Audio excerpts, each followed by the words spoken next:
Good afternoon or good evening, everybody. I think sometimes good morning in some places in America. It's really nice to see you. I can't see everybody. There's about 160 people, I think, signed up, so maybe 200 people online. Um, those of you who've been to my workshops will know, I far prefer to have conversations. I don't like just standing here and talking and speaking and teaching. I love the interactive kind of aspect, which is a pity when you have so many people, you can't do all the kind of questions and answers and conversations and can't sit around and have coffee with each other. But anyway, once this lockdown is finished, hopefully we can meet up face to face again. So I will, just a couple of things. One thing, okay, I'm going to share my screen. All right, so first of all, I'd just like to say a little bit about me, introduce myself. But before I even do that, as I always tell people when I'm teaching, I don't expect you to believe everything I say. If I do, I'll be shocked and really kind of disappointed. Because a lot of this stuff, I just make it up as I'm going along. And the slides are just, things to help me keep going in the right sort of direction. And for me, it's just a work in progress. I don't claim to know all the answers. I'm just trying to figure out some questions, really. So a little bit about me. Just, I know many of you. It's nice looking down the list of people who signed up and able to recognize many, many names and put many faces to many of those names. And from all over the world, that people who I've met and I've taught all over the place. Anyway, so I'll just introduce myself a little bit and where I'm coming from, because it always helps, I think. This is my wife and I. That's when I had a bit more hair, so I decided not to update the photograph. She's British, her parents are Swiss, and we were blessed there in Madison Square Gardens in 1982. Very lucky to have 4 children. This is our oldest, Robert, and his wife, Christabel. They have a granddaughter. Well, no, we have a granddaughter. They have a daughter, and her name's Charlotte. She was just here until about 20 minutes ago, running around, making a noise. And so that's why I decided I better go and lock myself away in my bedroom. So our second son, Jonathan, and his wife, Irina, they live in Singapore at the moment. That's where they're working. And our third son, Alexander, he's living in Norwich, where he went to university and where he's now working. And our daughter, who lives with us still, Elizabeth. And yeah, so just a little bit about, that's us all on holiday. Every summer we go on holiday together. We were all going to go to Thailand and Singapore for Easter this year, but we got locked down, and so we didn't make it. So anyway, some other time we'll make another trip. That was in France 2 years ago. So a little bit about me, my background, where I come from. I was born in Africa, in Uganda. I'm Jewish by birth because my mother's Jewish. My mother's born in Jerusalem. My great-grandfather's one of the pioneers of, in the middle of the 19th century, of new Jewish settlements there. So I'm Jewish by birth, but I'm Christian by upbringing because my dad is a Christian. I belong to the Church of England, and I come from a long line of ministers in the Church of England. In my immediate ancestry, there's 16. So both of these facts color who I am a lot. So I went to a Christian school. I was brought up a Christian. I loved Jesus very much. Well, then when I was 13, I went to the Soviet Union, 1970. I went on a school trip. It was the very first time that tourists were allowed into the Soviet Union. And so I decided to let a school trip in. They thought they'd be safe and easy to manage. And so I went there, went on this trip. The cruise ship stopped at Leningrad, now St. Petersburg. And we got off and looked around and then got the night train down to Moscow and traveled around Moscow. And when I was there, I was just overwhelmingly impressed by how different it was, how other it was. That everywhere there were policemen walking around and soldiers, and that we were taken to Red Square as a great honor. We were taken into the Mausoleum, this squat building in front of the Kremlin. And when we went into the Mausoleum, you saw inside there the body, waxwork, almost like waxwork of Vladimir Lenin, who was the first leader of the Soviet Union. And I couldn't understand why these people, there were crowds and crowds, there were thousands of people queuing up to go in. And because we were tourists, we were given the honor of just being able to skip the queue and go right to the very, very beginning. And this struck me as something I couldn't understand. Why would people do this? And then another thing I noticed, there was a church in St. Peter's in Red Square. And I asked the in-tourist guy, can we go and see the church? And she said, no. And I said, why not? She said, Remont. Actually, I realized and found out all the churches were closed. We weren't allowed to go to the churches and visit the churches. And they weren't allowed to ask certain kinds of questions. And so this really impressed me. And when I went home, when I went to England, I went back to school and trying to understand what was going on there, which is so different to where I was growing up in England. And I came across someone called Alexander Solzhenitsyn. And I read one of his books, A Day in the Life of Ivan Denisovich. And this is a day of the life of a Zek, someone in a labor camp, forced labor camp. And when I read that, I realized this wasn't what was going on 200 or 300 years ago. I realized this is going on today. While I was breathing air of freedom in England, I could travel where I wanted, say what I wanted, do what I wanted. There were hundreds of thousands of people who have been incarcerated in forced labor camps, basically for doing nothing wrong. And then I began to understand more and more about the communist system. And then I felt a moral obligation to go and do something about it, to try and get involved in changing the system and helping people. Anyway, so when I was 18 though, I was walking along in London, I was witness to, and I heard the principle. And through the principle, I could understand myself more deeply than I could ever understand myself before. It also helped me to understand the Bible more deeply, to understand Jesus more deeply, and God. And then realize, Father's the Messiah, that I decided I needed to do this. And so I became a Moonie by choice. So people often ask me, what's your religion? And I say, I'm Jewish by birth, Christian by upbringing, and Moonie by choice. And my religion really is just a work in progress. I'm on a journey to try and understand things more and more. And any of you who've been to my workshops in the past, you realize every time you come to my workshop, what you hear is something different. Because this is where I've got to today. But what I'm thinking and what I believe in a few years' time may be different. And I think that's what it should be. We should be on a journey to deeper and deeper understanding. I've never been able to understand people who said, oh, I haven't changed what I believe in 30 or 40 years. I think, well, what have you learned? You know, I learned many new things. And when I learn something new and it's different to what I used to believe, then obviously I change what I believe. So I joined in 1975. I was 18 years old.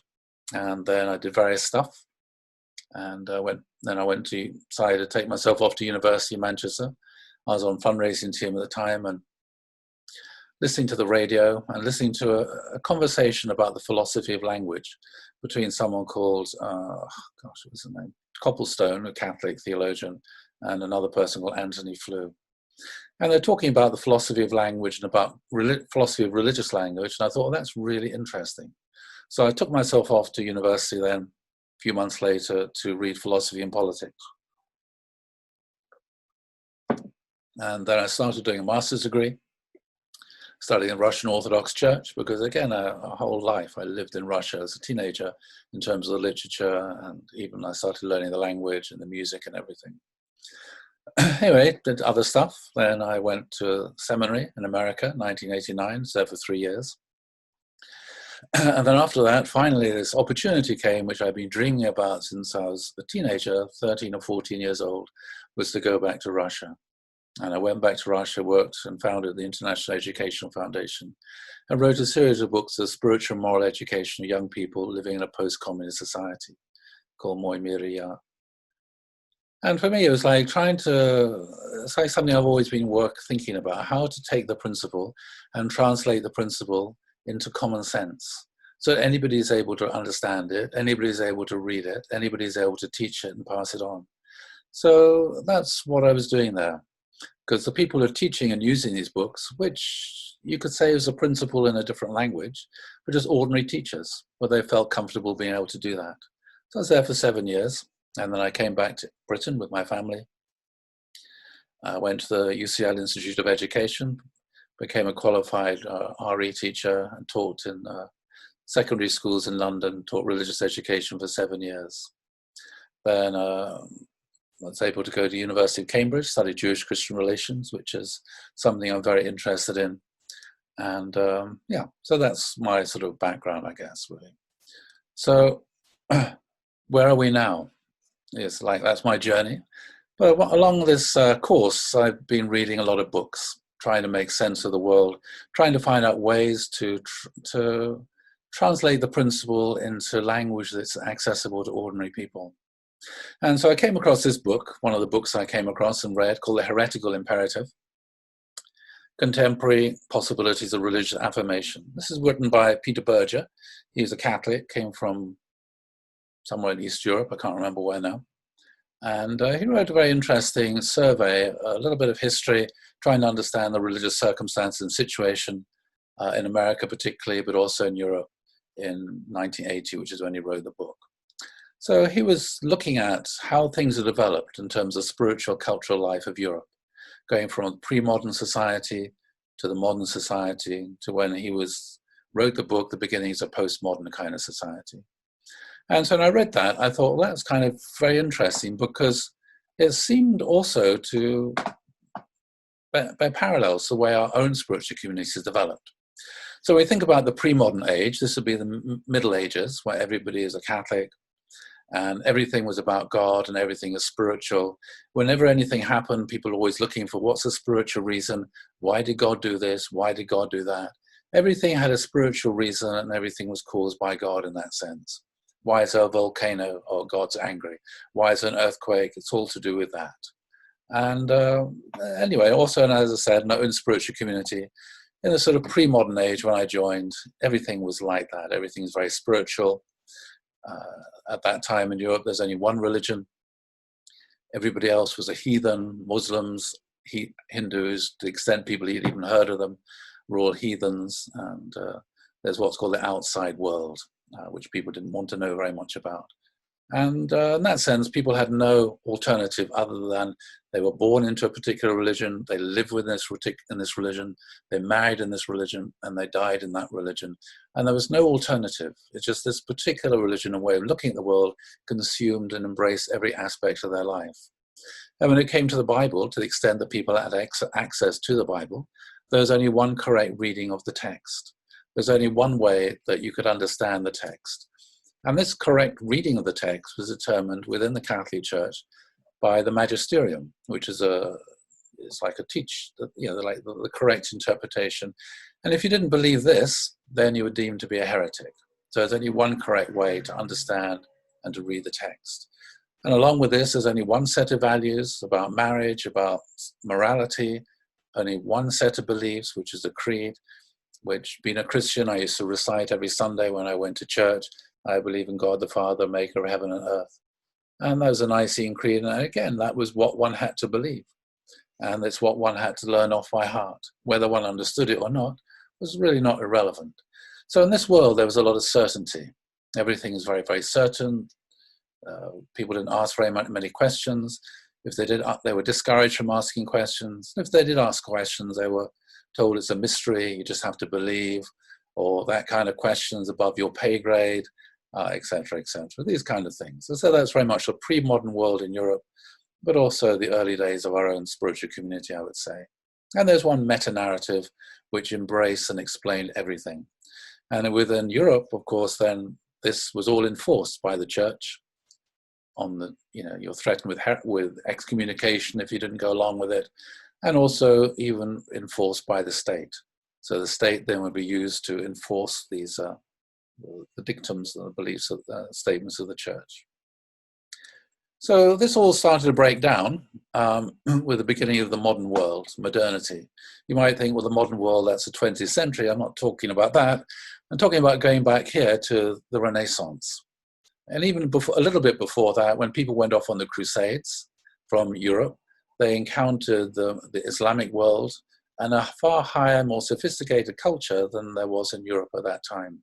So they started to bring back different ideas, different ways of doing things, different skills. But particularly with the Renaissance, when a lot of biblical texts were brought from Constantinople and from that part of the world to Italy, particularly to Florence, where the Renaissance began. Also a lot of books about literature, art, architecture, all sorts of things. A whole of the Greek world of learning was transmitted and brought over. And when people started looking at these texts, up until then, within Europe, there's only one version of the Bible. That was it was in Latin, the Vulgate.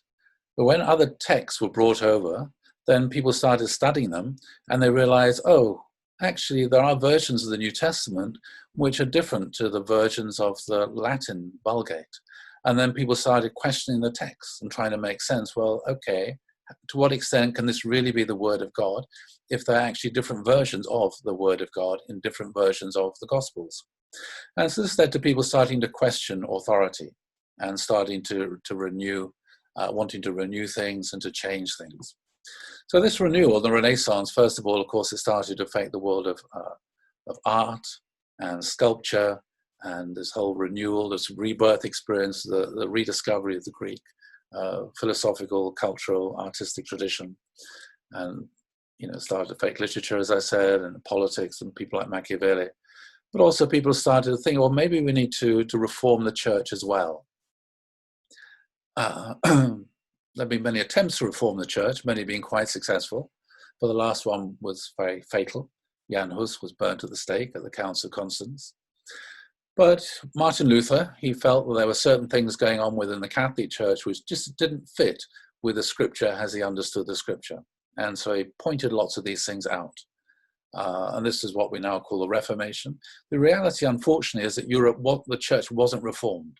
What actually happened is Europe was split and divided into the Catholic, into Catholicism, which is more the Southern Europe, and other countries in the North became Protestant. And this religious division also led to a huge amount of confusion, because up until now, people have been very, very certain about what they believed, very certain about their practices, very certain about all the rituals and traditions. But now with this religious division and new theologies and new ideas and new practices and new ways of doing things, a lot of people have thrown into a lot of confusion. But along with that, this religious division, well, one thing came, questions then, well, what is the correct way? People are very concerned about having correct beliefs. Well, if there's a variety of different ways you can believe things, or a variety of different interpretations of the meaning of the Mass, or taking communion, or the Eucharist, then what is the correct way? And then suddenly modernity had this possibility of choosing one's religion. And so, of course, with the choosing one's religion came a huge amount of uncertainty. And for a lot of people who are very, very serious about their religious faith, of course, this is a matter of life and death. Will I go to heaven or will I go to hell if I adopt this belief or this practice or that one? If I baptize by full immersion or if I baptize by sprinkling? A lot of people, they felt this would actually affect their eternal life. So that was one thing that was going on. But the other were religious wars. There then became wars between Germany was racked by a 30-year war between the Catholics and Protestants, the North and the South. And the whole of Europe became drawn into these wars for about 140 years till the Treaty of Westphalia. And so these wars actually were the most devastating wars in the whole of Europe. We think, the First and Second World Wars are the most devastating. But in terms of the proportion of the number of people within Europe who died during these wars as a cause either of the wars or as a result of the wars, which led to the destruction of agriculture and famines and cities and towns which were destroyed. This was very, very traumatic for the whole of Europe. And then people started to feel religion is a problem. And often you'll find people saying, religion causes wars. You might wonder, why do they say religion causes wars? Because it's a folk memory of the intense destruction and suffering that was caused by these religious wars in the 16th and 17th centuries. And so people then were starting to feel, well, religion isn't certain. Maybe we need to find an alternative source of truth and values. We can't rely upon the church to teach us what is the truth. We can't rely upon the Bible. Maybe we need to find another source for truth and for values about what is right and wrong. And so the Reformation then directly led into the Enlightenment. People continue questioning all traditions, questioning the texts, and then coming to the conclusion, well, that when you look at the Bible, much of it seems to be quite incoherent and illogical. For example, the four Gospels about the life of Jesus. And if you study the four Gospels of the crucifixion, the resurrection, there's different accounts, and they don't seem to match up. And so people wonder, well, how does that work then? And so people started to reject revelation then as a basis for certainty, reject revelation as a basis for truth. And of course, this came on the back of the fact that the Bible had been translated from the Latin and Greek into the vernacular. Luther, of course, was one of the first people to do that was Wycliffe in England in the 14th century, but then Luther translated the Bible into German, and it's translated in other European languages as well. And so the first time then, people are able to read the Bible for themselves. And they found the Bible is actually an incredibly revolutionary book. It's full of incredibly revolutionary ideas in the worlds of politics and ethics and everything else. But at the same time, it's not coherent necessarily. But anyway, so there was a rejection of revelation as a source of truth and values. And so people wanted to come up with a rational basis for ethics. Instead of saying, well, God said this, therefore it's wrong, people want to say, okay, it has to be an alternative basis for God said, or it's in the Bible, therefore it's right. It's in the Bible, therefore it's wrong. So what people are looking for is something different, an alternative, surer basis for their ethics.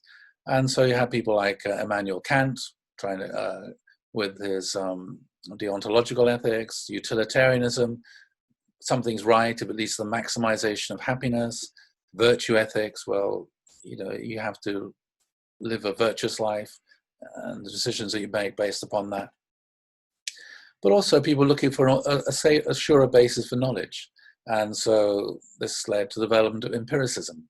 And out of empiricism came, knowledge comes from experience. Out of this came the development of science, particularly in England. So you had this rational basis for ethics, science as a source of knowledge. And modernity then developed out of that, which is the increasing secularization of the whole of society. So we talk about the desacralization of public space. So religion then became more and more privatized. Instead of religion permeating everything, education, government, everything being permeated by religion and religious ideas, gradually everything, one thing after another, became more and more secular until religion essentially became privatized, which is how it is today. It's what you do in your personal life on a Sunday or whichever day of the week it is, but the rest of the time is not, you shouldn't be bringing religion into it or bringing your religious beliefs into your work or anything else. And so we can see the secularization being quite gradual. The secularization of knowledge in the 17th century when Newton and Descartes, which established knowledge without a religious foundation. So you wouldn't be appealing to God to prove the laws of gravity. No. Then the secularization of power. Instead of the divine right of kings and the source of political authority coming from a person being anointed by God or that kind of idea, you had the American and French revolutions. In America, you had this strict separation of church and state, that the state wasn't the church wasn't to control the state, but also the state wasn't to control the church, and effectively to be religious freedom. And then more extremely, in France, you had laïcité, I think it's pronounced, where the very, very strict separation between church and state. There's almost no Christian content in the French state at all. In America, they still recognize God in the state, but certainly not in France. Everything very, very secular. Then you had the secularization of culture, starting particularly in the 19th century. People built huge concert halls, so instead of going to church to listen to church music, instead of the church being people's concert hall and their gallery where they'd see beautiful paintings, you had concert halls, and you had galleries, and you had theaters. Yeah? So people then were able to have an experience of the sublime outside the house of worship. People could experience all kinds of sublime feelings and emotions and touch the divine, but actually outside a church, outside a house of worship. So that's another aspect of secularization. And then the 20th century is very much the secularization of morality, and where so the sort of a lot of the laws within a country, the origin of these laws is biblical and from the church. But gradually they said, no, we don't. Let's separate law from religion, separate law from morality. And so you had a huge number of changes in marriage laws and about all kinds of things, particularly in the 20th century, about sexuality, and in the 21st century, very much about gender and identity politics. So again, this is all going on without people bringing God into it. It's all very, very secular.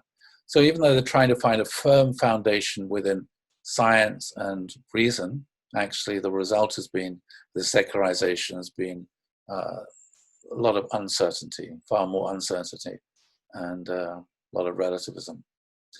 And so another one of the results of the secularism that people noticed, well, you had within the realm of economics, there's what we call capitalism. Karl Marx, of course, coined the term capitalism, and this sort of economics without any real moral foundation. And then also growing out of this politics, you also had fascism and communism. All of these resulted and grew out of the Enlightenment, the attempt to find an alternative basis for everything not on religion or upon God. And then now people talk a lot about postmodernism. So as a result of what went on in the 20th century, particularly the Holocaust and these kind of events, people became very, very skeptical about Enlightenment rationality. How is it that the most rational people in the world, the most scientifically, economically, culturally advanced people in the world, how could they do that to themselves and to each other? The First and Second World Wars, and especially the Holocaust. How is it that one of the most cultured and intellectually advanced nations and economically advanced nations in the world could perpetrate such an immense crime against humanity, the Holocaust? And so that shook the foundations of Enlightenment certainty and rationality. And so people started to reject the sort of meta-narrative, which was fascism, communism, these things, and led to the development of pluralism and many different ways of interpreting things, many different lifestyles which are valid, not just one. And again, as I said, people started reading texts again, and which I mention again in a moment. Also with this then came the critique of the idea of the universal values. Actually, who's to say our values are better than anybody else's values? Everybody has their own values, every culture, nationality has their own values, and it becomes more and more, everyone's got their own personal values, and who's to say one person's personal values or one country's values or culture's values are better than anybody else's? Also the critique of the idea of morality, common custom. The word morality goes back to mores. It means custom. This is what everybody does. Everybody accepts this is right and that's wrong. But again, a critique of morality as something other, common. And also critique of language, which we'll be talking about a lot, or critique of the idea of progress. So up until the First World War, people thought the world is getting better and better and better and better and better. Then 1914 struck. It was a big shock. But then after 1918, people thought, okay, maybe we can get the show back on the road. But then the Second World War. And so this shock of the idea was, are we really making progress? And so this idea then, there's no such thing as universal truth, no such thing as, these are all quite understandable, to be perfectly honest. Because languages, for example, all languages are socially constructed. Now, if I were to ask you to raise your hand and say, if you could speak more than one language fluently, I'm sure that everybody would raise their hand, except the people living in England and America. We are monoglots. We only speak one language generally. But for those of you who speak more than one language, you'll know that it's not possible to translate it's not possible to translate perfectly from one language into another. Every time you translate, you're having to interpret. So when you look in a dictionary, translating from one word into one language to another, you choose one word, and in the other language, there's half a dozen possible choices. There's no word exactly matches in the other language, and you have to choose one word, it's never exactly the same. And so this is the idea that all languages then are socially constructed. So when we express the truth, how can we express the absolute truth if all languages are socially constructed? There's no such thing as an absolute language, which absolutely corresponds to the world in which we live. All languages in that sense are relative. Therefore, all expressions of the truth then are going to be relative. And that's that's a reality of which people first discovered when they started translating the Bible into other languages. They realized, oh, we can't translate the Bible perfectly into this language because this language doesn't have those kind of concepts that we find here. So we have to try and search for the best we can do. And so every translation then is always an interpretation. It can never be such a thing as a perfect translation. So if we want to talk about truth, well, we're talking about truth using a language which in itself is relative and not absolute. The closest we can get to an absolute language is mathematics. And so again, this is one of the things that feeds into this postmodernist kind of way of interpreting the world. There's no such thing as the right interpretation. There are many different interpretations, and who's to say which one is better than another? And then you had this another thing was deconstructionism, which we'll be looking at later, trying to understand and deconstruct the language and the culture, trying to understand the roots of it. And it's kind of very interesting to look at that. As I said, every translation, every reading of a text is an interpretation. So again, this is the opposite extreme to the pre-modern world, where there's only one correct interpretation. Here the argument is every reading is an interpretation. So who's to say which interpretation is the right interpretation or the best interpretation? And so this is, well, there again, you have to acknowledge the truth of this. You can be in a reading circle where everybody reads the same novel together, and then they meet to talk about the novel, and everybody interprets the novel differently. Some people like one character more than another, and that's why the reading circle becomes interesting. You can see what different people get out of that particular novel, which is always going to be different to what you yourself get out of it. It's the same as listening to music. Some people like one particular kind of music, and they don't like another. So that's just the reality of life. And so, there's post-structuralism, which I'll be looking at again. So the question is, well, in this situation of this sort of extreme relativism, which we've fallen into, how do we get out of this? Or where do we go from here? And this is a problem. This is an issue which Peter Berger identified and said, well, what are religious people going to do in this world of the postmodernism and relativism? How are religious people going to respond to this? What's a possible response? So he said one possible response is to try and retreat and go back to the pre-modern. Another response, he said, was to embrace the secularization. And another was to find an alternative existentialist approach. So I'll just look at these a little bit because also they affect our own spiritual community. So what about going back to the pre-modern? Well, this is what we call fundamentalism. Fundamentalism developed in America at the beginning of the 20th century. Is a desire to go back to certainty, because people are very uncertain about their faith is being questioned. They wanted to have certainty. And so that's where they wanted to go back to the fundamentals. And so the fundamental source of truth and knowledge and what is right and wrong was the Bible. And they said the Bible is the inerrant word of God. Everything in the Bible is a revelation from God. It's the word of God. You cannot question it, you cannot change it. And this is the source of all our knowledge and our faith. And of course, along with this then comes, for many people, the rejection of science. Because, of course, when you read the Bible, the first page in the Bible is about the creation of the world in 6 days. But then, of course, science talks about, well, actually the universe is billions of years old. That's a pre-modern ice cream man going around there. And the world is billions of years old. And then you had Charles Darwin come along just over 150 years ago with his book, The Origin of the Species. That actually we weren't created 6,000 years ago, but actually things evolved. And so what does one do? Well, if you're a fundamentalist, the temptation is to reject science and to say, well, it's wrong. And there are people that do that. So it's going back then to a traditional content, a traditional way of teaching. And, so some people think, well, the way the divine principle was taught 40 years ago is the way it should still be taught today. This kind of attitude. So this is basically what is called, Berger calls a neo-orthodoxy. It's not an experience of the original encounter of the divine, but it's trying to be orthodox.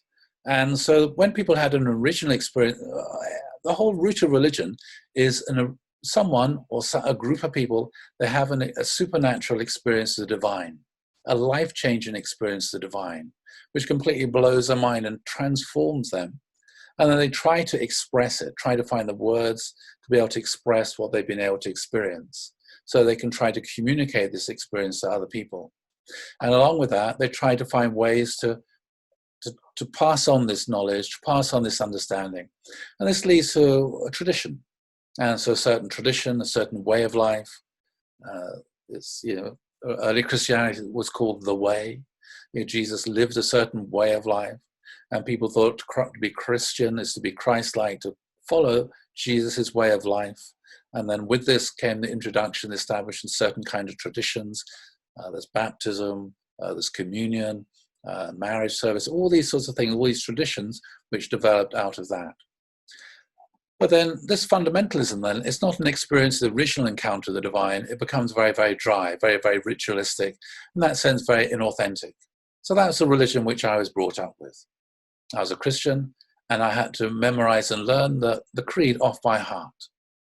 And I remember one year, during my religious education lessons, then we were questioned about, we learned things, learned parables, all this sort of stuff.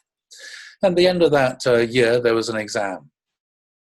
And the last question on the examination paper was kind of open-ended. Do you have any questions you'd like to ask? So I said, yes, I memorized the creed. And part of the creed says, I believe in one Catholic and Apostolic Church. So I said, every Sunday I say I believe in one Catholic and Apostolic Church. But I said, I'm not a Catholic. I belong to the Church of England. So why is it that I have to say I believe in one Catholic Church when I'm Church of England? And that was an inauthentic faith. It's something I had to memorize and learn off by heart and just repeat, even though I couldn't understand it. And it didn't matter whether I understood it or not, I just had to repeat it. That's right. In that sense, it's become like a neo-orthodoxy. It's a tradition, it's ritualistic, and it's inauthentic because it doesn't flow from the heart. Yeah. So that doesn't work, basically. So I would say, and Peter Berger would say, that orthodoxy or neo-orthodoxy is just not plausible. Yeah, you can't persuade people to go back and be the way that they were in the pre-modern age, where people have to learn and memorize all these things off by heart. Some people, that's okay for them. For a lot of people in the world, it just doesn't work for them anymore. So another possibility then, he said, was to accommodate to modernity. So this is another approach churches have done. We accommodate to modernity, we abandon unscientific myths. So we don't believe in miracles anymore. We don't believe in this, we don't believe in that, which is basically accepting the desacralization of society. Yeah, we don't try to bring God into our conversations. We don't try to bring God into our politics or our economics anymore. We accept, as Nietzsche said, God is dead. We killed him. Yeah, we've removed God from the public space. And so it's also about reducing religion to ethics. It's no longer Jesus worked miracles, but just Jesus was a teacher of ethics. He wasn't, a person who's able to bring forgiveness of sin or people's lives are transformed. He just said, well, he's an ethical teacher. Do unto others as you have them to do unto you. And then religious experience then has been reduced to psychology. And so when someone talks about having a spiritual experience, just a few weeks ago, there was an interview with somebody on the radio. He'd been into hospital, he had COVID-19, he'd been on a ventilator. And then he's a very well-known person, I can't remember his name now. And so he's been interviewed on the radio about his experience. And he said, well, and then the interviewer said, well, what happened? And the person said, Jesus came to me while I was in this coma. And it's because of Jesus that I knew that I was going to recover and get better again. And he did, he recovered and got better. And then the interviewer said, oh, that was just the drugs playing tricks on your mind. Yeah, that's an example. There's no such thing as religious experience. It's just some chemical thing going on your head. It might be caused by the drugs. There's no such thing as an authentic religious experience. And so everything then is just reduced down to human experience. Theology then becomes anthropology. So then you end up with just very, very secular. And so within our own spiritual community, well, Chongpyong, don't know about that, et cetera, et cetera, et cetera. Okay. So an alternative approach, which he is advocating, is, he said, it's a sort of existentialist approach, which you start off from human experience. In that sense, you could say it's a phenomenological approach. And this is what the principle starts here as well.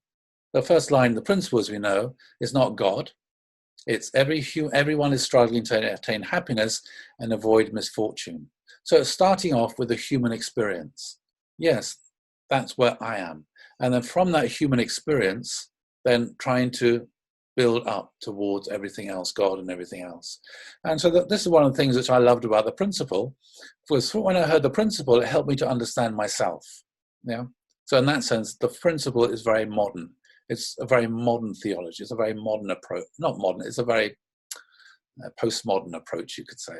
It's not the kind of approach of regular Christian churches, because it wants to relate everything to human experience. And through the principle, you can understand yourself. It's not about memorizing, learning things off by heart. So when I heard the principle, I realized, yes, this makes sense. That's why I believe it, because it makes sense of my life. And, and so, but at the same time, this approach, Berger said, is very open-ended. And of course, being open-ended, there's a lot of uncertainty there. It's a journey, it's a work in progress. And that's the way our own spiritual communities was very much like this.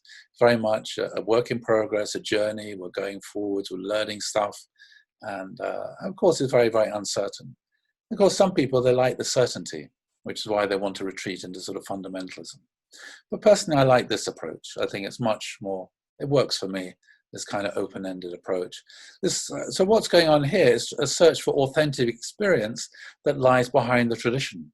So it's not rejecting the tradition, which is a secularizing approach, the reductionist approach. You're rejecting the tradition and say, well, that's just nonsense. It's actually trying to find out what was the authentic experience that lies behind the tradition. So in that sense, you're renewing the tradition and making it fresh and making it anew and making it alive for people today. So what we're doing here, we're not neither condemning nor celebrating modernity. We're not condemning science and evolution and Charles Darwin, etc., or celebrating it. We're just engaging with it. Okay, just as the principle said, engage in science and religion, trying to engage with these things that are going on. So we're not reactionary, which the fundamentalists are, or nor we're revolutionary. We're trying to find an authentic way to go forward, which makes sense of the world in which we're living in. And so this is a great Protestant theologian. His name was Paul Tillich. He talked about this. He said a theological system is supposed to satisfy two basic needs: the statement of the truth of the Christian message and the interpretation of this truth for every new generation. Theology moves back and forth between two poles: the eternal truth of its foundation and the temporal situation in which the eternal truth must be received. Not many theological systems have been able to balance these two demands perfectly. So it's easy just to go around teaching the truth without paying any attention to the people who are supposed to be listening to the truth. Yeah, and that's a very common approach. Yeah. So one has to try and think, okay, this is the world in which we're living in today. How can I translate these eternal truths into the language that relates, that people can make sense of today, that works for people today?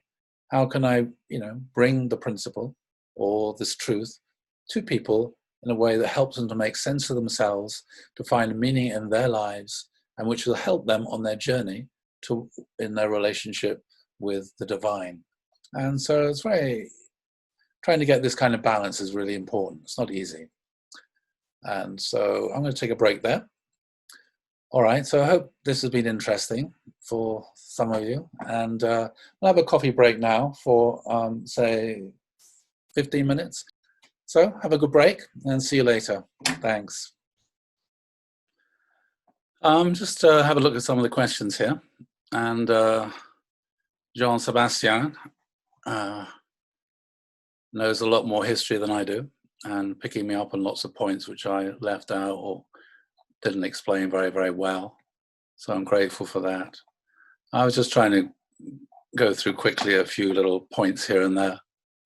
Of course, yeah, Ockham, William of Ockham and Duns Scott and all these people, yeah, they're also a part of that kind of change that was taking place, Thomas Aquinas. Starting off there amongst relatively few people, and gradually started to expand. Yeah, non-religious people also have traditions, of course, yeah. But the thing was, a lot of the religious traditions then were becoming secularized. Yeah, Bernard says, pre-World War II, people thought they were getting better. Are we getting any better now, 100 years later? I mean, that's the question, isn't it? So looking a little bit about education, this is basically one of the things that I'm involved in quite a lot. Education is a transaction between the generations in which newcomers to the scene are initiated into the world which they're to inhabit. So this is between the generations, the older people and the younger people, people who are born, people who are children, people who are young adults. Then they become initiated, introduced into the world in which they're to inhabit. So it's not just the physical world where you teach children, don't put your hand on the oven door, it's going to get burnt, and don't jump out the window, otherwise you're going to break your leg. It's not just that physical world or natural world, but it's also a world of a human world. And the human world is a world of understandings, imaginings, meanings, moral and religious beliefs, relationships within the family and with our neighbors, and all those kind of relationships. Who are these people? Practices, ways of doing different things, and states of mind, in which the human condition is to be discerned as recognitions of and responses to the ordeal of consciousness. So we're all conscious, we have consciousness, and we all live in this world. We try to make sense of the world in which we're trying to live. And this is this world of these kind of beliefs and practices. And that's why children are always saying, why are we doing this? Why are we doing that? What does this mean? What does that mean? Who is this? Who is that? What is this? Trying to make sense of the world in which we live. So children then are just born with masses of questions, with this innate desire to make sense of the world. And so the responsibility of the older generation is to answer these kind of questions, not in an absolute way, but in a way to help a person to start to initiate them into this world of consciousness, to be able to get their head around all these different things in the world in which they live. So these states of mind, because a lot of these are just states of mind, this world, a world of imaginations, a world of meanings, these states of mind can be entered into only by being themselves understood, and they can be understood only by learning to do so. So we have to learn. That's why we teach our children. That's why our children go to school, because it's only through learning that we can start to understand. And to be initiated into this world is learning to become human, and to move within it freely is to be human, which is a historic, not a natural condition. So it's through engaging with these things which are part of our human inheritance that we learn what it is to be a human being. I know myself, when I started reading lots of novels and lots of literature when I was a teenager, I started to discover all kinds of thoughts and emotions that I'd never experienced before. I started to understand what it is to be a human being. I started to understand and to enter into the character and the lives and the heart and thoughts and feelings of all these different characters in Dickens novels, then Dostoevsky and Tolstoy. And I started to discover what it is to be a human being. That, lots of different ways of being a human being. And that also being a human being is a historic, not a natural condition. I became very much aware that, if my physical body was in a different part of the world, or in a different age or a different period of history, then I would be a different person. Because the way I would think, the language I spoke, the ideas I had, etc., would be very different. So it's in this way that we become a human being, through engaging with this this sort of cultural inheritance we have. So what's going on in this transaction, not the transfer of the products of an earlier generation to a newcomer. So it's not just about passing things on, like sort of passing, oh, this is a violin, you can have that. Yeah, it's about learning to play a violin, learning to appreciate the value of a violin, all these kind of things, not just passing on the products. Nor is it a newcomer acquiring an aptitude for imitating current adult performances. So it's not about trying to imitate your parents or different people. Instead, it's learning to perform humanly. So in other words, trying to create one's own self in that sense. So education, not acquiring a stock of ready-made images, ideas, sentiments, beliefs, and so forth. So that's what I got when I was in the Church of England. I just got a stock of ready-made ideas, images, sentiments, beliefs, and I was expected to believe all these things, and that was that. Instead, education is learning to look, to listen, to think, to feel, to imagine, to believe, to understand, to choose, and to wish. So it's all about developing that inner aspect of oneself. But the important thing is one can only recognize oneself as a human being by seeing oneself in the mirror of an inheritance of human understandings, which such as you acquire from going to church, such as you acquire from reading novels, such as you acquire from going to art galleries, to learning music, learning how to play cricket, or what do you play, baseball or something like that. And it's that you learn to become a human being. You learn how to relate. You learn how to interact. And then you acquire for yourself the ability to throw back upon the world one's own version of a human being in conduct which is both a self-disclosure and a self-enactment. So one's not just imitating something, you're learning it, you're inheriting it, you're making it your own, and then you're expressing it in your own way. So everything that one does should be a creative act. Yeah, it should be a form of artistic expression. One's whole life should be artistic. But the best way to do that is to be able to inherit everything, digest it, incorporate it, and then you throw back into the world your own version of being a human being. And then, so a teacher is someone in whom part of this inheritance is alive and knows how to pass that on. And that's right. Okay, so one of the things then, looking at it, as I said, children, they try to make sense of reality. They try to make sense of the world in which they live. And so, as I said, that's why they're always asking questions. And these questions develop from why to where are we going? And of course, the endless question which a 5-year-old has when they're going on holidays, when are we going to get there? Are we there yet? How are we going to do this? What is that? Who are you? Etc., etc. Just lots of questions trying to make sense of reality. And so when we're doing philosophy, this is a philosopher I like a lot, Wittgenstein. He said, philosophy aims at the logical clarification of thoughts. Philosophy is not a body of doctrine, but an activity. So again, it's not like, philosophy is not, oh, I'm a Kantian, or I'm a Lockean, or I'm a this, or I'm a that. I studied philosophy at university, and one works one's way through lots of different philosophers and philosophical systems. And I realized actually philosophy is really about learning how to think, learning how to, in that sense, philosophy is an activity.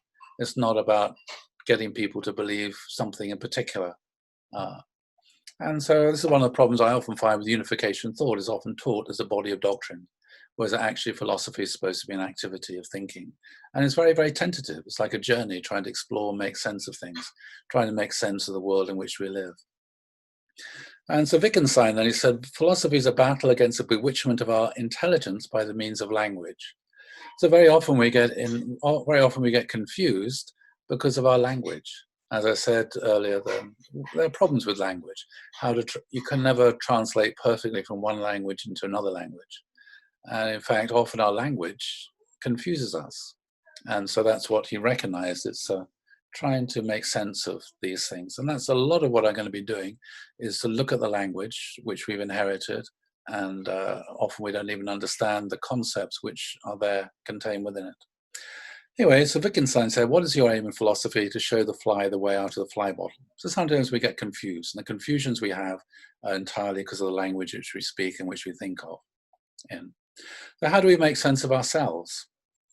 If someone asks you to tell them about yourself, what would you say? You might say, well, I'm English. Okay, that's part of who I am. You might say, well, I weigh 150 kilograms or 16 and a half stone. Okay, that's part of who I am. I'm a bit bald as well, getting overweight. I have a religion. I'm Jewish by birth, Christian by upbringing, Mooney by choice. I have a job. I'm a teacher. Originally, I wanted to be a doctor, a medical doctor. Another way to reveal yourself, to tell somebody about yourself, is to tell your story. And when you listen to somebody's story, then you can understand them much better. It's like a narrative, because our whole identity is a narrative. And so in that sense, what makes us different to other human beings, many of you might have come across his book, Sapiens by Harari. So he was trying to understand what's the difference between a human being and other humans, like Neanderthals. So he said that from an anthropological point of view, he said about 70,000 years, there's a cognitive revolution. In other words, a revolution in the way in which people thought. And up until then, he said that people have been able to cooperate in groups of about 150. In other words, people could only cooperate with people who they knew personally by name and where they came from and how they related together. But when a group became over 150, then it would split into another group. So these people, they could only cooperate to that extent. Then he said, what changed? Nowadays, people can cooperate in much larger groups. And he said, what changed is the development of the imagination. And with the development of the imagination came the ability to be able to tell stories, to be able to imagine not just things which are in this world and to communicate about things in this world. So it's very easy for all kinds of animals to talk to each other about physical things. They can warn other animals that there's a lion at the watering hole, so they better not go down there, or there's danger. So lots of animals can communicate, but they can only communicate about things which are physical in that sense. Whereas when we had imagination, you're able to imagine things which don't exist, or which are just entirely a figment of your imagination, like a unicorn, for example. But also, having an imagination enables people to be able to tell stories. And these stories mean that people are able to develop a common sense of identity. So the reason why people form armies of thousands and tens of thousands is because they fight together on the same side with people who they don't know, who may be complete strangers, but they have a common identity, a common language, a common history, a common story. Yeah. And often this story is wrapped up in what it is to be English, or what it is to be Scottish, or what it is to be French. And along with that story, one's sense of one's own national history comes a sense of, well, those people over there, they're the enemy. They always have been, they always will be.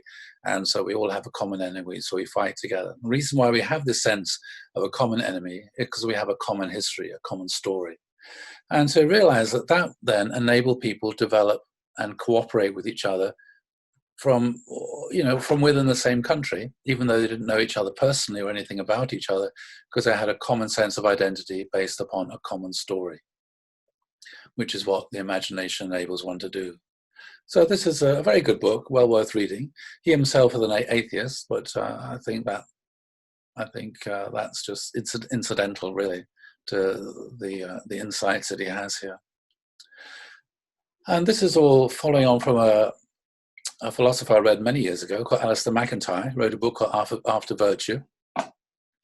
And he was a Marxist, but then he started to go into Catholicism.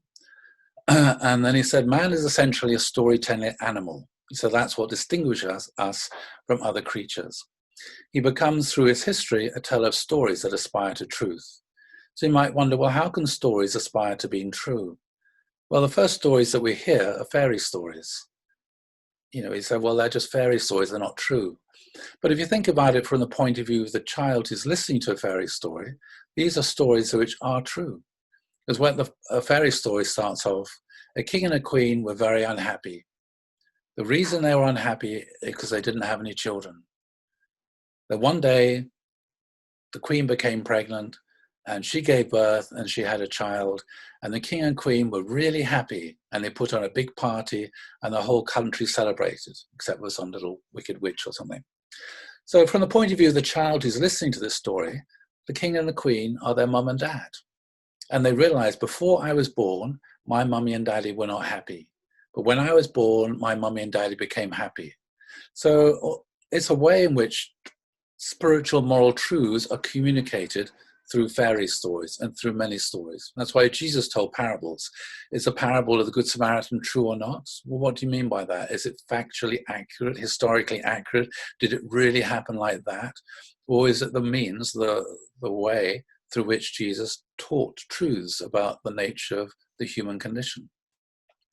So the key question for people is not about their authorship. In other words, people don't really care. Did Shakespeare really write these poems and plays? It's not really important. As MacIntyre says, I can only answer the question, what I am to do, if I can answer the prior question of what story or stories do I find myself a part. So when Prince William, who is the grandson of the oldest grandson of grandson of the Queen, when he became 21, he gave his first interview. And I read about it in a magazine. I thought that's interesting to see what he has to say for himself.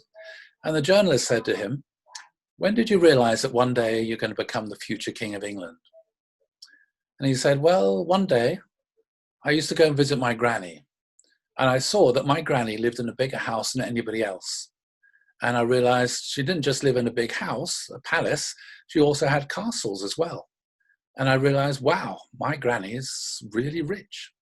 And then he said, from time to time, Granny would put on a crown. It wasn't just a paper crown like we wear at Christmas, it was a real crown. Then I realized, wow, my granny's a real queen. That's amazing. My granny's a real queen.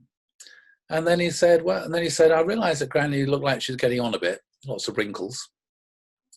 And he said, I realized that one day Granny's going to die, God forbid. May she live forever. And then he thought, well, who'll wear the crown when Granny dies? So he figured it out. Well, Granny's got 3 kids. There's Dad, and there's Andrew, and there's Anne. And Dad's the oldest, and he's also a man. So when Granny dies, then Dad's going to become the King of England. And he said, well, that was really amazing. I realized one day my dad is going to be a real king, King of England, not just a fairy story king. And then he thought a bit more some days later, and he figured, well, one day Dad's going to die. I wonder who's going to be the king after that. And he figured, well, there's only Harry and me, and I'm older than Harry, which means it's going to be me. And then when he realized that, he says, suddenly all the doors closed, and there's only one door left to walk through. His whole of his life then, he said, he realized, was to prepare to become the future King of England. So he found out who he was when he found out what story he was a part of. And he realized the story of his family was a story of the royal family in Britain. And he realized his place within that family. And that meant that he realized who he was, his identity. And when he understood who he was, then he understood how he should live. I realize often people are confused. They don't know what they should do with their life because they don't know who they are. And they don't know who they are because they don't know their place in the story. And particularly, they don't know their place sometimes in God's story of the providence of restoration.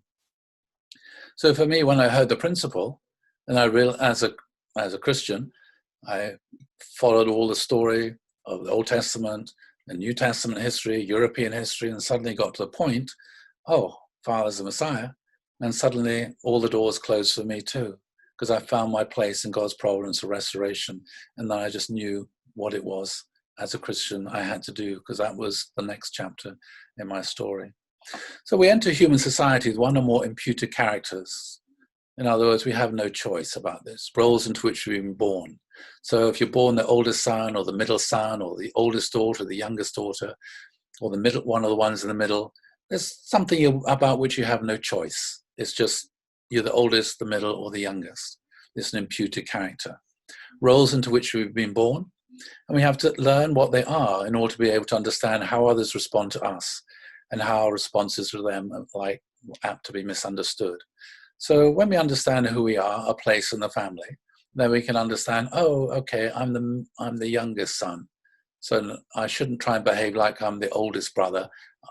That's why my oldest brother or sister keeps putting in my place, because I think I'm equal to them, but actually I'm the youngest. So all these sorts of things.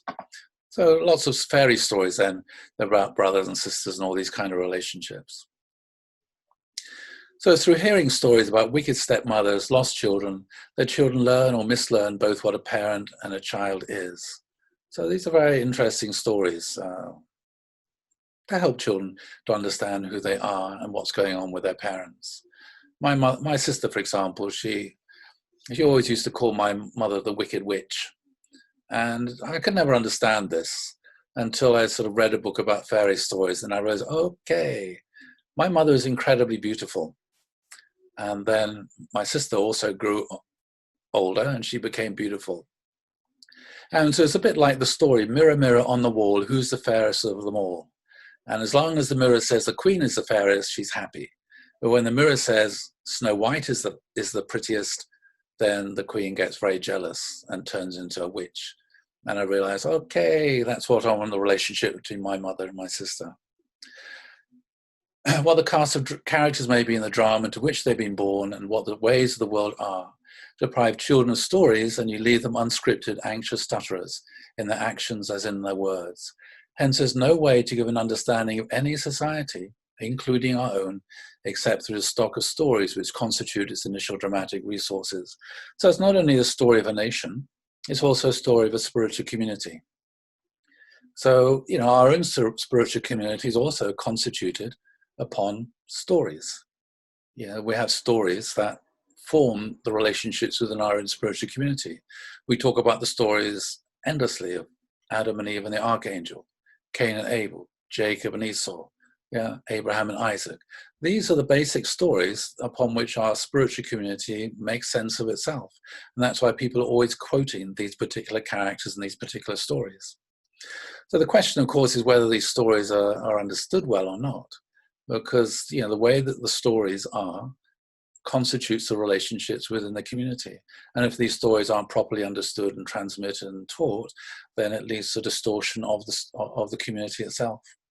So that's why most of the time when I'm teaching, most of the time I'm just retelling stories of Abraham, Isaac, Jacob, and Esau, and Adam and Eve, and Cain and Abel. Most of what I do is I just retell stories, because I think often we've told these stories in a way which hasn't really been helpful. So, again, we think about ourselves. We are stories. They're just people who say these things, interesting things that I've come across that people say, which makes sense to me. The great questions, who are we? Why are we here? What is our task? Are best answered by telling a story. If you want to motivate somebody working in a company, you tell them a story about what it is that they're doing, so that they can feel that what they're doing has meaning. When people feel that what they're doing is meaning, then they're much more motivated to work. And the best way for people to feel that what they're doing is meaningful is for them, they feel that they're part of a story doing something which is valuable. And why are we here? Well, there's a story. So for our children, they want to know, why are we here? Well, why did mom and dad get married to each other? Okay, you come from very different countries. How did that all work out? Why are we here? And it's a story you have to tell to help people make sense of themselves. And the best way to have a good family is to have a good family story, that people can understand their place in the world, what their grandparents did, what their parents did, and something like that. So for me, this is very important as well. For example, I have one grandchild, and when I went out with my son's family, and we went up to visit my father, and so he met my granddaughter, and she's wandering around. She's about a year and a half years old, and then my father said he wanted to set up a trust fund for his great grandchildren. And I said, and then he explained he wanted to set up a trust fund for my great-grandchildren's education. And I thought, that's interesting. Why would he do that? And then I remembered the story of my family, which I'd heard many times. Well, not many times, I heard a few times. That my great-grandfather was a vicar, a minister in the Church of England, and he was a teacher at a large school, independent school. And he had 3 children, 2 sons and a daughter. But my great-grandfather died when he was about 40, when his children were all at school. And it became a problem. How could his children continue at these independent fee-paying schools when he died and there was no pension? And so my grandfather was very intelligent, so he won a scholarship. So he was able to complete his education at the school with a scholarship. And then he won a scholarship to go to Oxford University. And then when he graduated from Oxford University, he went to work in Burma, and he spent 30 years working abroad, because he could earn more money working abroad than he could working in England. And of course, he needed to earn more money because he had to send money back home to support his mum and his younger brother and sister so they could complete their education as well. And so when my grandfather died, he left money in his will for my education and my sister's education, in case my dad died and we couldn't complete our education. My dad didn't die. He paid for our education out of his salary. And so I inherited that money. But then I realized that my father then was thinking about his own grandfather and then now thinking about his great-grandchildren. And whenever my children, my father would often ask, do I have enough money for my children's education? And I would say yes. And that was fine. But now my father is thinking about his great-grandchildren's education, that worried that maybe Robert might die, or maybe one of his grandchildren would die, and there wouldn't be enough money to go around his great-grandchildren's education. And then I understood, well, that was my family story. And that I realized, okay, that's why education is really important for me, because it's something which I've inherited from my great-grandfather. So it's like, and so when I asked my son Robert, when your children ask you, I said to my son Robert, when your grandchildren ask you, what was your grandfather like? What will you say? And my son Robert said, I don't know what I'll say. And I said, tell your grandchildren that story about what your grandfather did because of what the situation of his own grandfather. And so you can stretch this family story back through 7 or 8 generations quite easily. And this then becomes like a family story, a sense of what our family is about. Again, it's Barbara Hardy. She said, we dream in narrative, we daydream in narrative, we remember, anticipate, hope, despair, believe, doubt, plan, revise, criticize, construct, gossip, learn, hate, and love by narrative. So all the time running around on our heads, whether we like it or not, are stories about the things that happened to us in the past, good or bad, about the people we met and all these things. Everything that's going on is a narrative. In that sense, we are constructed, and we construct our own identity by a narrative. But yeah, so it's like everyone tells a story about themselves inside their own head, always, all the time. And that story makes you what you are. We build ourselves out of that story. And so, of course, quite often the story that people have running around in their head is not a very helpful story for them. Sometimes you can find 2 people, the same thing happens to them, but they both interpret it very differently. One of them, it becomes like a terrible event, which from their point of view stymies the rest of their life. Whereas for another person, it's an event which actually leads into many new opportunities. I remember once when I was leading a New Hope team, there was a young boy who joined, and I think he was only 16, 17 years old, 17 maybe. And he's always so upset and so angry. And I said, what's the problem? He said, life is hell. My whole life is finished. I said, okay, tell me about it. You're only 17. He said, well, when I was 16, I got a moped. And I used to be part of a gang, driving around with this gang of friends I had on my motorbike. And we used to go here, we used to go there, and life was really good. But then I had an accident. My bike was written off, my leg was broken, and I had to spend 6 months in hospital getting my leg straightened out. Then when I came out of hospital, I didn't have a motorbike anymore. And so I can't do all the things I used to do with my friends. So my life now is miserable. My life is over. I thought, okay, that's one way of looking at it. But then I said, well, okay, if that hadn't have happened to you, then maybe you wouldn't have been walking along the street, and maybe somebody wouldn't have witnessed you, and you couldn't have been able to hear the principal. Does that make sense? So the same event happens. What's important is not what happens, it's how you fit that event into your story. And sometimes people, the way they tell the story of their life is really problematic, whereas other people interpret the story of their life very differently. I've met many people who are Holocaust survivors, and listening to their story, and you think, wow, you went through that, and you came out like this, and you accomplished so much with your life and you have no bitterness, no resentment, no regret. It's extraordinary, how important it is that we tell the story, we reframe our lives in the best way. So again, a few other people, the power of stories. If you don't know the trees, you may be lost in the forest.